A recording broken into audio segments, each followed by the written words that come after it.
Welcome back, everyone. So, origins of my emotional trauma. So, thankfully, luckily, I've never been physically nor sexually abused, but unfortunately, at least in my view, from my experience, I've suffered quite a bit from emotional trauma and just feelings of emotional perplexity, confusion. So, some people call it complex PTSD and others neglect.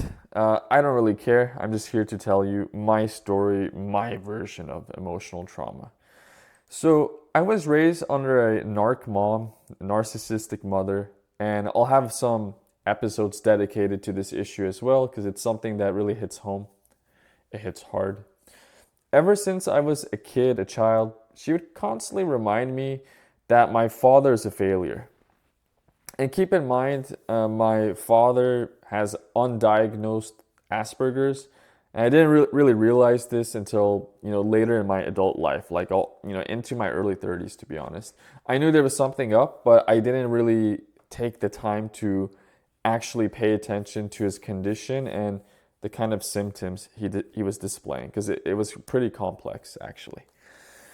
But anyway, I've never brought this up to him because I think it would be rude. And knowing him, he just would never listen to anyone in our family about anything, just about any kind of advice or whatever. He cares more about what outsiders think of him. Anyway, I digress. So, my mom would constantly remind me of his stupid, rude, unusual, crazy, or bizarre ways.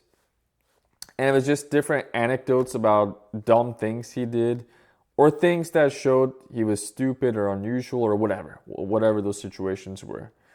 So this is something I kind of internalized for years, and that basically my dad is some kind of dumb loser, I guess. But I tried not to make any judgments as a child because I've never had, much of a chance to observe my father in these silly, weird, unusual, odd situations. But I do know there's a degree of truth to it after knowing my father much better in my adult years. So I can kind of imagine some of these situations, and I'm not surprised. But anyway, I want to say a few years after my parents' divorce, like when I was 12 years old or something, my mom, like a few years after that, like think when I was 14, 15, into my teen years, that this is where it really started. She would constantly remind me like that, my dad is crazy or stupid, and that his siblings, like mostly his sisters, my cousins, his entire family, and of course me and my sister included, are all a bunch of fuck ups. And just out of the blue, she would do this anytime she was feeling really depressed or frustrated about something, or maybe she recently had an argument with my dad. Whatever that would give her a lot of stress or depression and anger would make her kind of go off on these weird rants about my father, about my dad being like imperfect or being off or something, right? And um, she would say something like there's something wrong with our DNA, our genes, we're dumb retards or something, and that I inherited nothing good from her. Maybe just my green eyes or something along these lines. And to be honest, anytime this would occur, I generally tried my best during those specific instances, those moments, to really not make a big deal out of them. All right. And just like pretend I never heard the comments in the first place. I really tried to repress them or block them out or ignore them. And as the famous saying goes, sticks and stones may break my bones, but words will never hurt me. And, I tried to apply this mindset, even though I knew, like deep down inside, it did hurt. It did hurt. But, like, what the fuck can I do about it, right? I'm under my mom's roof. Like, you're kind of trapped in a corner here, and there's no way out. And yeah, and on a few occasions, I at least tried to stick up for myself, and I told her to knock it off and just shut the fuck up. And of course, she wouldn't continue after that. She would just be dead quiet. Um, but then in the future, she'd bring up this crap over again and again, And anytime I didn't listen to her or preferred to do things differently throughout those years, regardless what it was, she just repeat this kind of mantra, this bullshit over and over and over again. And this was just one of many forms of emotional trauma I endured under her. And other situations that made me feel uncomfortable was like whenever I was in my room, she just suddenly opened my door, like in the morning or afternoon, doesn't really matter. Like a total creep or weirdo to make sure I wasn't masturbating. Like, what are you doing in there? Like this kind of shit. It was like so fucking gross and uncomfortable and creepy and weird and retarded. And yeah, she comes from a religious background, so maybe I don't know. She's OCD about sexual things. I have fucking no idea, and I really don't give a fuck. But it was just totally weird and creepy for her to check up on me like that, and very, humiliating, degrading. Like, why the fuck are you like opening my door like that? And one time, like, case in point, I was just playing Doom 3 for PC. It's this first-person shooter game. And she just one day suddenly opened my door. Maybe it was around 6, 7 p.m. Because I know it was like getting close. It was dark. It was kind of evening was approaching. And I turned off the lights. And I was like in this tight, small room in my, in our apartment. And, suddenly I kind of shouted like, ah, like something like this. Because, a monster just jumped on my screen. And I failed to shoot it. And she really thought I was like masturbating or something, like I was beating off, I was fapping, or as you Gen Z guys, if you're listening to this, I think you guys say, what was it, gooning to something, right? During my time, we would say like, oh, look, he's beating off or something. So when I was 16 years old, this is a different thing here, and refused to get my driver's license. Um, because I just wasn't in the mood at the time. And I wasn't mentally there. I wasn't emotionally present. I was spiritually fucked up.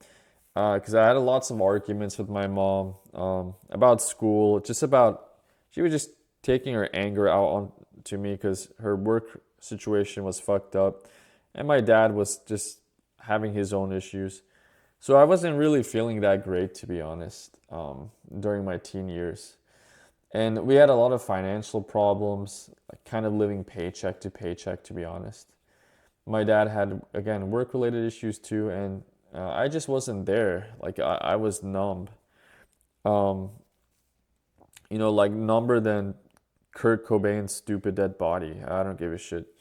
I was bored, depressed, just mentally out of it. So that year, she wouldn't like shut the fuck up about how important it is, how crucial, how essential it is to get my driver's license, because it's an important milestone, right? Or some shit, and how everyone my age has it except for me. This is embarrassing. What the fuck's wrong with you? Then one day I remember we were pumping gas at a random gas station, and she told like a bunch of random girls. They were all a bunch of blonde girls. It's an arbitrary, irrelevant point, but you could just imagine the situation. A bunch of dumb blondes who probably were my age at that time in skimpy clothes. And she was like, can you believe it? My son is nearly 17 and he still doesn't have a driver's license. And this was like some kind of random flex or some shit just coming out from her. It was just totally out of the blue. And she just did this to put me down in front of like just some random strangers who were around my age. And it was such a confusing feeling for me too at the time, because I was like, okay, I don't really give a shit about a driver's license. That's my business, right? But at the same time, I didn't like being called out like that in public. It was just so weird and creepy and just unusual. And just so fucking weird and unnecessary. Anyway, there's just a bunch of other weird things too. Like, she'd brag to some random people. I don't remember who anymore, whether they were neighbors or family, friends, or I don't know, somebody else. Like that, she found some of my friends in life that I'm too shy or too incompetent to make friends, find friends, or some shit. And it wasn't true at all. Like when it came to one of those assertions, I brought some guy to my house. I was 16, and I introduced her to him, and my other friend was there. I actually became more acquainted with that guy through that friend. But anyway, like I remember a few years later, she would just brag to random people that, that guy is the guy I introduced to my son or something like this. It was so weird and confusing.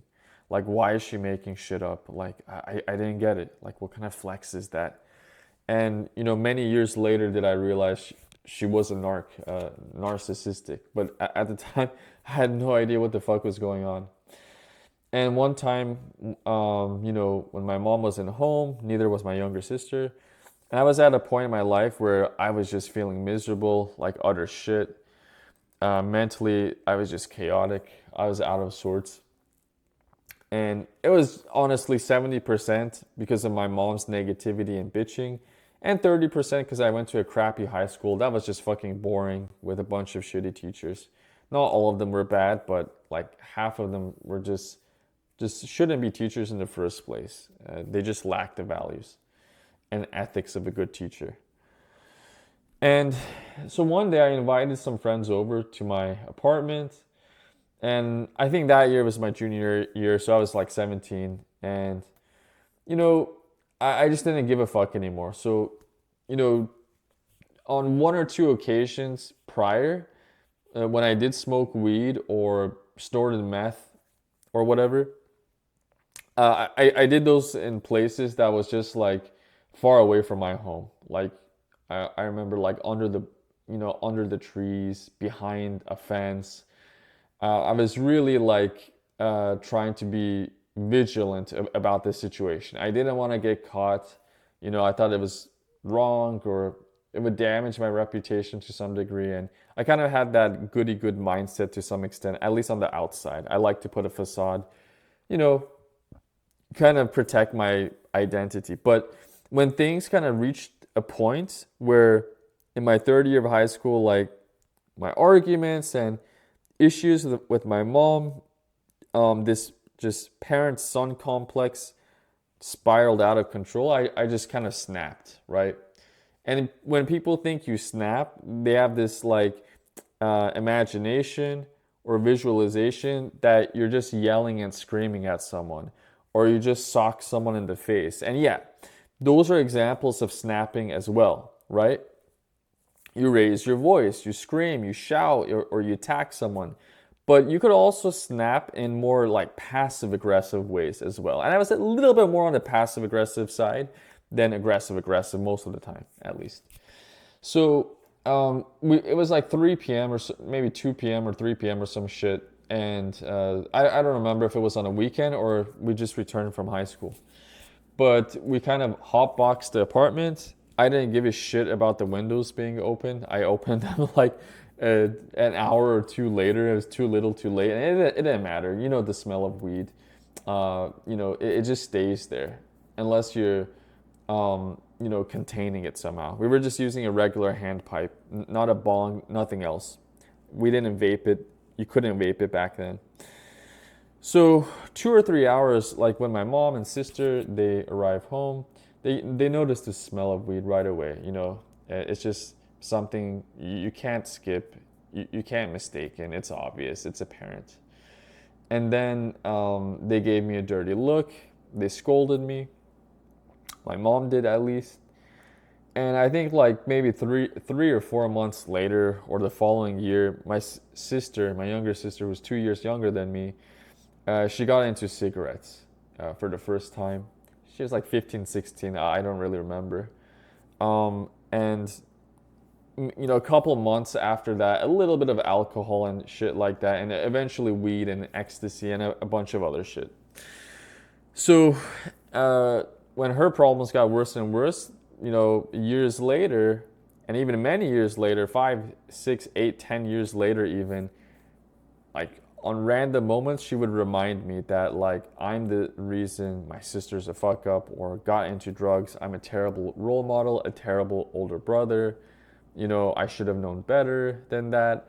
But the thing is, and I agree, obviously, if I was a good role model, I wouldn't have done it in the apartment. But again, the thing is like when you don't give a shit, like when you're mentally, emotionally like fucked up in the head, you don't give a shit about anyone but yourself.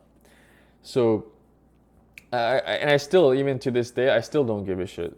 I really don't, because like when other people are not meeting your needs emotionally, like why should you care? Like that's just the way life is, and everybody has their own agency anyway. Like you decide to do whatever you want in life. You're an autonomous being. Like who cares what your parents do or what your older siblings do? Like at the end of the day, everything's up to you. So there's just a bunch of other shit too, but I'm just giving you some insight into where some of my emotional trauma and turmoil and, disasters came from.